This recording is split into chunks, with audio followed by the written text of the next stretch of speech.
GK GS mock test का 31वां practice set है। और 31वां सीरीज को शुरू करने से पहले बता दें कि इस चैनल पर जो नए हैं चैनल को सब्सक्राइब करें, वीडियो को फुल वॉच करें, लाइक करें और ज़्यादा से ज़्यादा अपने चाहने वालों के साथ, दोस्तों के साथ शेयर करें। और सब्सक्राइब करने के बाद बेल आइकन दबाना ना भूलें। बेल आइकन जरूर दबाएं, ऑल पे करके रखें ताकि पल पल का नोटिफिकेशन आपके मोबाइल पे पहुंच सके, कंप्यूटर पे पहुंच सके।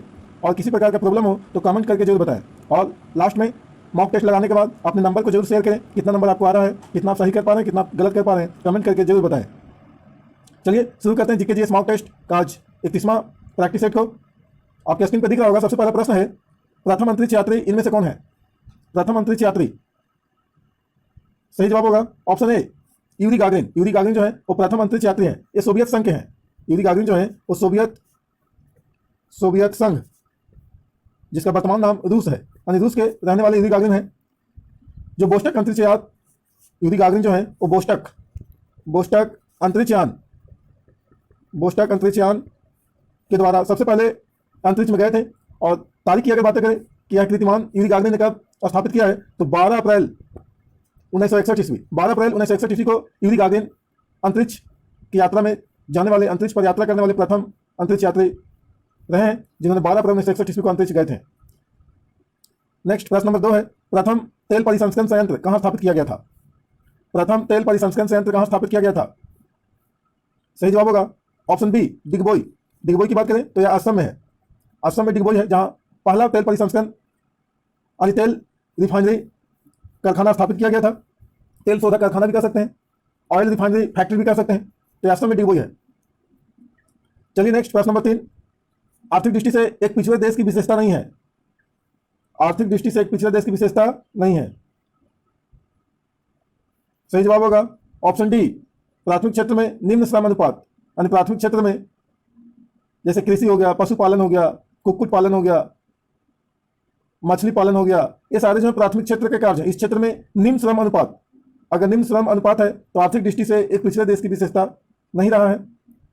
और बाकी आपका प्रति व्यक्ति आय, निम्न आय जो है, उच्च मृत्यु दर है और उच्च निरक्षरता जो है, ये सब आपका आर्थिक दृष्टि से एक पिछड़े देश की विशेषता है। और ये आपका आर्थिक दृष्टि से पिछड़े देश की विशेषता नहीं है, प्राथमिक क्षेत्र में निम्न श्रम अनुपात। क्योंकि आर्थिक दृष्टि से जो पिछड़े देश होते हैं वहां तो प्राथमिक क्षेत्र में ही ज्यादातर लोग आपका वर्क करते हैं और उनका निम्न श्रम अनुपात नहीं होता है, उच्च श्रम अनुपात होता है प्राथमिक क्षेत्र में। इस प्रकार से डी आपका आंसर जो है वो सही होगा। प्रश्न नंबर 4, चीनी यात्री फायान किसके शासनकाल में भारत आया? सही जवाब होगा ऑप्शन सी चंद्रगुप्त विक्रमादित्य, या चंद्रगुप्त द्वितीय भी कहते हैं। द्वितीय, चंद्रगुप्त द्वितीय कहें या विक्रमादित्य कहें, एक ही चीज है। तो फायान इन्हीं के शासनकाल में भारत आए थे। बात करें शासनकाल का चंद्रगुप्त विक्रमादित्य का, इनका शासनकाल 380 से 415। एग्जाम में प्रश्न आपसे दागेगा कि चंद्रगुप्त विक्रमादित्य का शासनकाल कब से कब तक रहा है, तो 380 से 415 ईस्वी तक इनका शासनकाल रहा है। और अगर बात करें फायान का, कि फायान जो है भारत की यात्रा पर जब आए थे चंद्रगुप्त विक्रमादित्य के शासनकाल में, तो आपका 405 से 411 ईस्वी तक भारत रहे थे। भारत में 405 से 411 ईस्वी तक आपका फायान रहे थे। प्रश्न नंबर 5, विख्यात तट मंदिर कहाँ स्थित है? विख्यात जो आपका प्रसिद्ध तट मंदिर है वो कहाँ है? सही जवाब होगा ऑप्शन सी मामल्लपुरम। मामल्लपुरम तमिलनाडु में पड़ता है। अगर पूछेगा एग्जाम में कि मामल्लपुरम का विख्यात तट मंदिर किस राज्य में है, तो आप तमिलनाडु बताएंगे। तमिलनाडु प्रश्न दागेगा कि बताएं विख्यात तट मंदिर मामल्लपुरम किस राज्य में है, तो तमिलनाडु में है। और यह जो आपका मामल्लपुरम जो तट मंदिर है समुद्र तट को स्पर्श करता है, इसलिए इसे तट मंदिर कहा गया। समुद्र तट को छूता है, समुद्र तट को स्पर्श करता है, इसलिए इसे तट मंदिर कहा गया है। और यहाँ पर 3 मंदिर है, 2 शिव मंदिर है, एक विष्णु का मंदिर है। 2 शिव मंदिर है मामल्लपुरम में और एक आपका विष्णु का मंदिर है। नेक्स्ट प्रश्न नंबर 5 के बाद 6 देखेंगे। बार्क क्या है? बार्क, सही जवाब होगा option B Bhabha atomic research centre. Bhabha atomic research centre ये आपका ट्राम्बे में है। ट्राम्बे आपका महाराष्ट्र में है। महाराष्ट्र राज्य में आपका ट्राम्बे है, महाराष्ट्र के मुंबई के पास में है। और इसकी स्थापना की बात करें बार्क का, भाभा एटॉमिक रिसर्च सेंटर, आपसे एग्जाम में प्रश्न पूछेगा कि बार्क का स्थापना कब हुआ, तो 1957। माओरी जनजाति का निवास क्षेत्र पाया जाता है। माओरी जनजाति का निवास क्षेत्र पाया जाता है। सही जवाब होगा ऑप्शन सी न्यूजीलैंड। एग्जाम में प्रश्न आएगा कि माओरी जनजाति निवासी हैं, तो आपका न्यूजीलैंड के निवासी हैं। और यह जनजाति जो है वो पहाड़ी क्षेत्रों में, माओरी जनजाति पहाड़ी क्षेत्रों में निवास करती है। न्यूजीलैंड के पहाड़ी क्षेत्रों में निवास करती है। एग्जाम में प्रश्न आएगा माओरी जनजाति न्यूजीलैंड के किस क्षेत्र में निवास करती है, तो पहाड़ी क्षेत्रों में निवास करती है। इसका व्यवसाय जो है वो पशुपालन है। प्रश्न दागेगा माओरी जनजाति का व्यवसाय क्या है, तो बताएंगे पशुपालन। पशुपालन, यानी पशुओं को पालन करके अपना जीवन यापन करते हैं, इनका व्यवसाय यही है। प्रश्न नंबर 8, निम्न राज्यों में से क्षेत्रफल की दृष्टि से सबसे छोटा राज्य कौन सा है? सबसे आसान प्रश्न है इस सीरीज का, कमेंट करके जवाब दें। सही जवाब होगा ऑप्शन सी, गोवा। क्षेत्रफल की दृष्टि से सबसे छोटा राज्य आपका गोवा है। और अगर पूछा जाए जनसंख्या की दृष्टि से तो आपका सिक्किम होगा। जनसंख्या की दृष्टि से आपका सिक्किम सबसे छोटा राज्य है। अगर गोवा के क्षेत्रफल की बात करें तो 3702 किलोमीटर स्क्वायर, 3702 किलोमीटर स्क्वायर। प्रश्न आएगा कि बताएं भारत का सबसे छोटा राज्य गोवा का क्षेत्रफल है, तो 3702 किलोमीटर स्क्वायर आपका क्षेत्रफल है गोवा का। नेक्स्ट प्रश्न नंबर 9, सानिया मिर्जा कौन है? ये तो सब आपको बता देंगे, सबको पता है सानिया मिर्जा कौन है। सही जवाब होगा ऑप्शन डी, टेनिस खिलाड़ी। सानिया मिर्जा एक टेनिस खिलाड़ी है। नेक्स्ट प्रश्न नंबर 10, भारत में सबसे कम वर्षा वाला स्थान है। भारत में सबसे कम वर्षा वाला स्थान, सही जवाब होगा ऑप्शन ए, ले जो है भारत में सबसे कम वर्षा वाला स्थान है। बता दें ले जो है वो लद्दाख जो आपका संघ राज्य है इसका राजधानी है। लद्दाख की राजधानी आपका ले है, जो आपका नया संघ राज्य बना है। वर्तमान समय में जम्मू कश्मीर को दो भागों में बांट दिया गया, लद्दाख और जम्मू कश्मीर में, और दोनों आपका संघ राज्य आपका है। जम्मू कश्मीर की राजधानी आपका श्रीनगर ही है, लेकिन लद्दाख की राजधानी लेह बनाया गया है। नेक्स्ट प्रश्न नंबर 11, विशाखापट्टनम प्रसिद्ध है। सही जवाब होगा ऑप्शन सी, जहाज निर्माण के लिए। जहाज निर्माण के लिए आपका विशाखापट्टनम प्रसिद्ध है। यहाँ स्टीमर का निर्माण किया जाता है, पानी जहाज यानी जलयान इसको कह सकते हैं, जलयान। एग्जाम में प्रश्न आएगा कि विशाखापट्टनम किस लिए प्रसिद्ध है। ऑप्शन हो सकता है जहाज न देकर जलयान दे सकता है, स्टीमर दे सकता है। कमेंट बॉक्स में आप लोग कमेंट करके बताएं कि विशाखापट्टनम जो बंदरगाह है वो आपका किस राज्य में है और भारत के किस तट पर है, पूर्वी तट पे है या पश्चिमी तट पे है। प्रश्न नंबर 12, ब्रेस्ट स्ट्रोक पद संबंधित है। ब्रेस्ट स्ट्रोक पद संबंधित है। सही जवाब होगा ऑप्शन ए, तैराकी से। प्रश्न नंबर 13, चरक थे एक विख्यात। सही जवाब होगा ऑप्शन बी, चिकित्सक। चरक एक चिकित्सक थे जिसे पहले प्राचीन काल में वैद्य कहा जाता था। वैद्य, चिकित्सक, वैद्य। अभी वर्तमान में लोग डॉक्टर ज्यादातर बोलते हैं, डॉक्टर वैद्य या चिकित्सक एक ही चीज है। नेक्स्ट प्रश्न नंबर 14, आंकड़ा संचिता को विस्तृत पर्ण का उपयोग करके निर्मित है, खाली स्थान कहलाती है। सही जवाब होगा ऑप्शन ए, कार्डशीट। आंकड़ा संचिता को विस्तृत पर्ण का उपयोग करके निर्मित जो किया जाता है वो आपका कार्डशीट कहलाता है। प्रश्न नंबर 15, गीत जन गण मन को भारत के राष्ट्रगान के रूप में किस वर्ष स्वीकृत किया गया था। सही जवाब होगा ऑप्शन सी, 1950 ईस्वी में। जन गण मन को 24 जनवरी 1950 ईस्वी को आपका संविधान सभा ने इसे स्वीकार कर लिया था। 24 जनवरी 1950 ईस्वी को संविधान सभा ने इसे स्वीकार किया था, जन गण मन को। नेक्स्ट प्रश्न नंबर 16, किस खेल में गुल्ली होती है। सही जवाब होगा ऑप्शन बी, क्रिकेट। क्रिकेट में आपका गुल्ली होता है। प्रश्न नंबर 17, ब्राह्मण थे एक महान। सही जवाब होगा ऑप्शन डी, ज्योतिषी। ब्राह्मण एक ज्योतिषी थे। प्रश्न नंबर 18, अष्टछाप द्वारा की गई। सही जवाब होगा ऑप्शन ए, आचार्य विठलनाथ। आचार्य विठलनाथ के द्वारा अष्टछाप का स्थापना किया गया है और अष्टछाप में 8 कवियों का नाम शामिल है। पूछेगा एग्जाम प्रश्न आपसे कि अष्टछाप में कितने कवियों का नाम शामिल है, तो अष्ट का मतलब 8 ही होता है, तो 8 कवियों का नाम इसमें शामिल है अष्टछाप में। प्रश्न नंबर 19, भारत का सर्वोच्च पर्वत शिखर है। सही जवाब होगा ऑप्शन डी, केटू। इसे गॉडविन ऑस्टिन भी कहा जाता है, गॉडविन ऑस्टिन। ये भारत का आपका सर्वोच्च पर्वत शिखर है जिसे केटू शॉर्ट में कहते हैं। इसकी अगर ऊंचाई की बात करें तो 8611 मीटर, 8611 मीटर इसका ऊंचाई आपका है। अगर पूछेगा भारत में हिमालय का सबसे ऊंचा चोटी कौन है, तो आप कंचनजंगा बताएंगे। भारत में हिमालय का सबसे ऊंचा चोटी कंचनजंगा है। प्रश्न नंबर 20, भारत में 1 रुपए का नोट निम्न के द्वारा जारी किया जाता है। सही जवाब होगा ऑप्शन डी, भारत सरकार। 1 रुपए का नोट भारत सरकार द्वारा जारी किया जाता है और भारत सरकार ने सबसे पहले जुलाई 1943 में आपसे प्रश्न पूछेगा एग्जाम में कि भारत सरकार ने पहली बार 1 रुपए का नोट जारी कब किया था, तो जुलाई 1943 ईस्वी को जारी किया गया था। और एग्जाम में प्रश्न आपसे दागेगा कि बताएं 1 रुपए के नोट पर किसका हस्ताक्षर होता है, तो आप बताएंगे बीज सचिव का हस्ताक्षर होता है।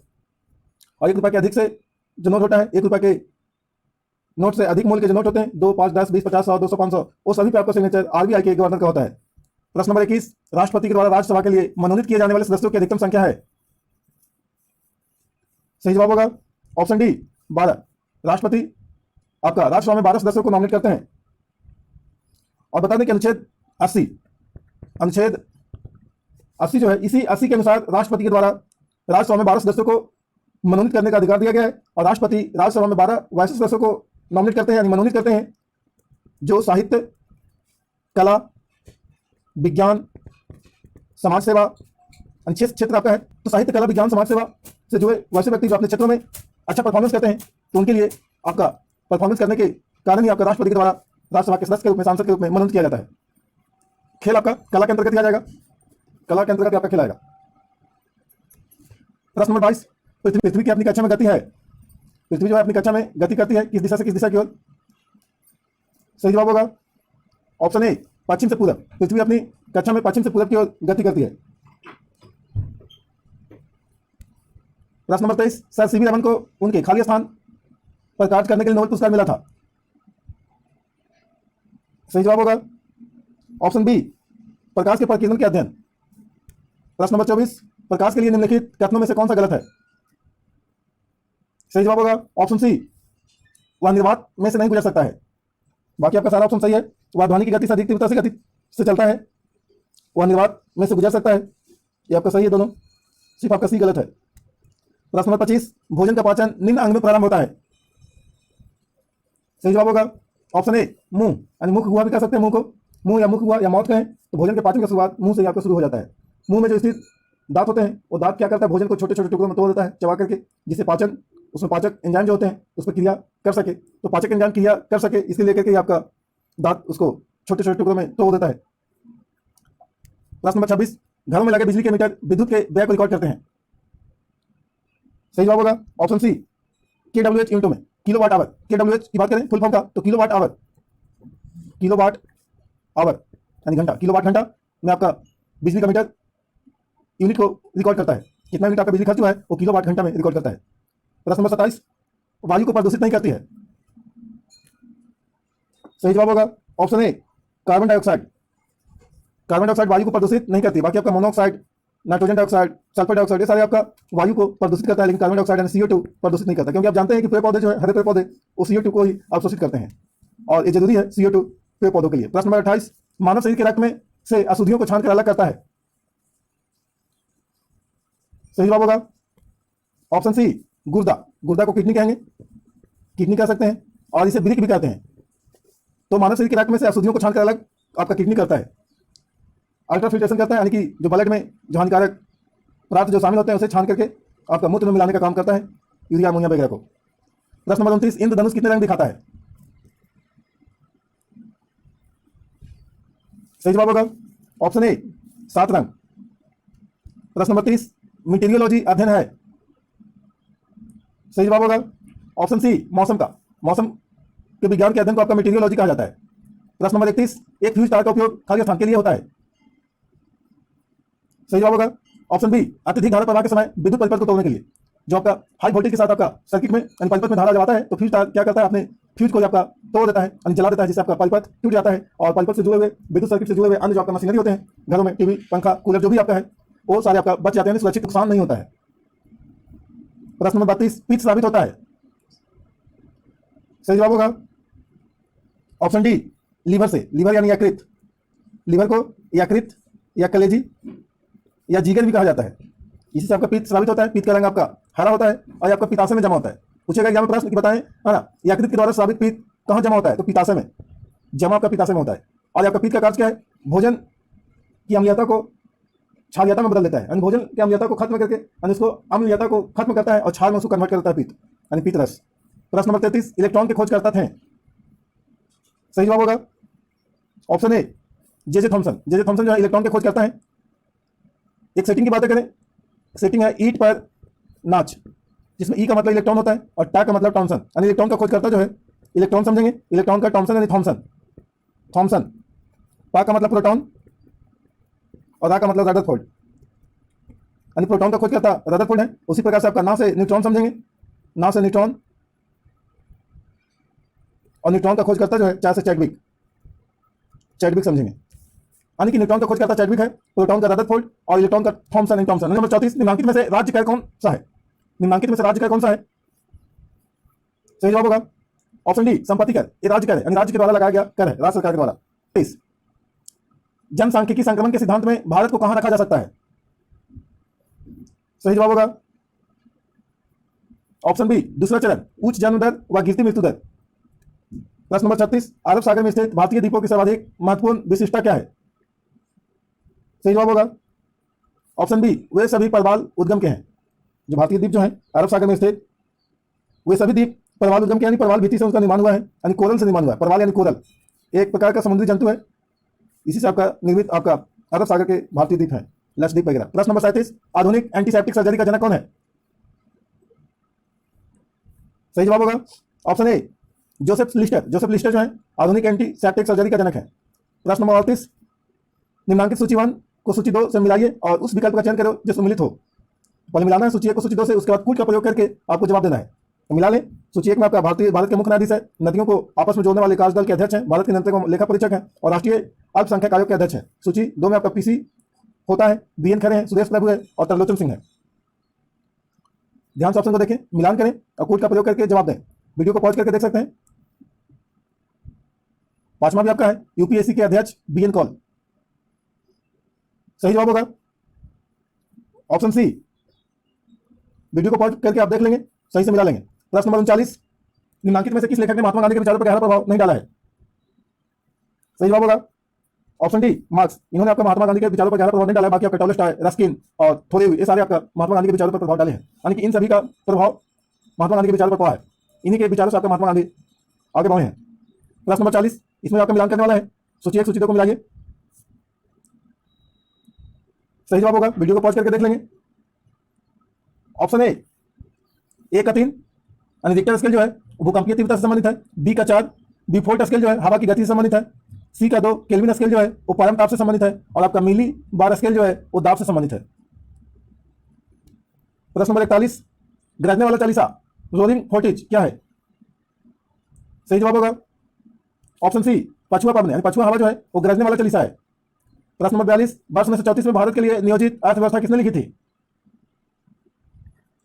सही जवाब होगा option B, sir M Visvesvaraya.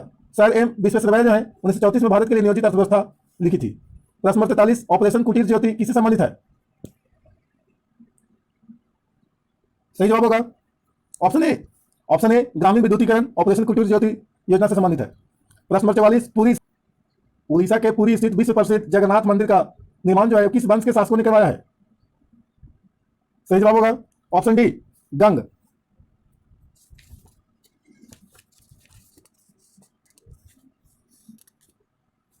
प्रश्न नंबर 45, स्टील सिटी राउरकेला किस नदी के किनारे पर स्थित है?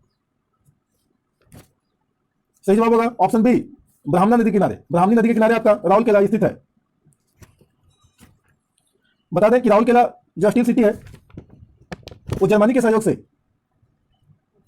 से स्थापित किया गया था। इसी प्रकार से और भी स्टील सिटी के बारे में पूछा जाता है तो आप बताएंगे। इसका भी सेटिंग है भीरू बोरू राज दुब्बे, ये आपका सेटिंग है जिसमें भी का मतलब भिलाई, भिलाई स्टील सिटी रूस से आपका रूस यानी रूस के सहयोग से स्थापित किया गया था। बो से बोकारो स्टील सिटी, ये भी आपका रूस से रूस। फिर आपका राज है, राज से राउरकेला जो आपका प्रश्न है, और जा से जर्मनी। दू से आपका दुर्गापुर, अब बे से ब्रिटेन समझेंगे, ब्रिटेन। ये सारा आपका स्टील सिटी है, स्टील प्लांट है जो अन्य अलग अलग देशों के सहयोग से स्थापित किया गया है। तो आपके एग्जाम में इससे प्रश्न पूछा जाता है, आसानी से आप याद कर पाएंगे। भीरू बोरू राज दुब्बे, पानी में जिस प्रकार से भैंस बोलता है उसी प्रकार से यहाँ पे भीरू बोलने के लिए कहा जाता है। पानी में दूर नहीं बोलना है, नजदीक में आपका भीरू में बोलने के लिए बताया जा रहा है, भीरू बोलू नजदीक में बोलू। उस भैंस का नाम राज दुब्बे है तो भीरू बोलना है राज दुब्बे। प्रश्न नंबर 46, निम्नांकित में से कौन सा बांध सबसे लंबा है? सही जवाब होगा ऑप्शन सी, हीराकुंड। हीराकुंड बांध जो है वो सबसे लंबा बांध है अकॉर्डिंग टू ऑप्शन। प्रश्न नंबर 47, उड़ीसा राज्य इस स्वरूप में किस सन में बना था? उड़ीसा राज्य अपने इस स्वरूप में किस सन में बना था, कब बना था उड़ीसा राज्य? सही जवाब होगा ऑप्शन बी, 1936 में। प्रश्न नंबर 48, नाभिकीय संलयन को ताप नाभिकीय अभिक्रिया भी क्यों कहते हैं? सही जवाब होगा ऑप्शन बी, संलयन के लिए अत्यधिक उच्च तापमान की स्थितियों की आवश्यकता होती है, यानी नाभिकीय संलयन करने के लिए अत्यधिक उच्च तापमान की आवश्यकता होती है, इसीलिए इसे ताप नाभिकीय अभिक्रिया भी कहा जाता है। प्रश्न नंबर 49, निम्नांकित में से कौन सी बीमारी जीवाणु संक्रमण के कारण होती है? सही जवाब होगा ऑप्शन सी, कुष्ठ रोग। ये आपका जीवाणु के द्वारा होता है। इसे आपका एक सेटिंग है सीडी मेटा, इसे याद कर लेंगे, जीवाणु से संबंधित सारा बीमारी इसमें शामिल है। सीडी मेटा का कुछ टिप्पणी है,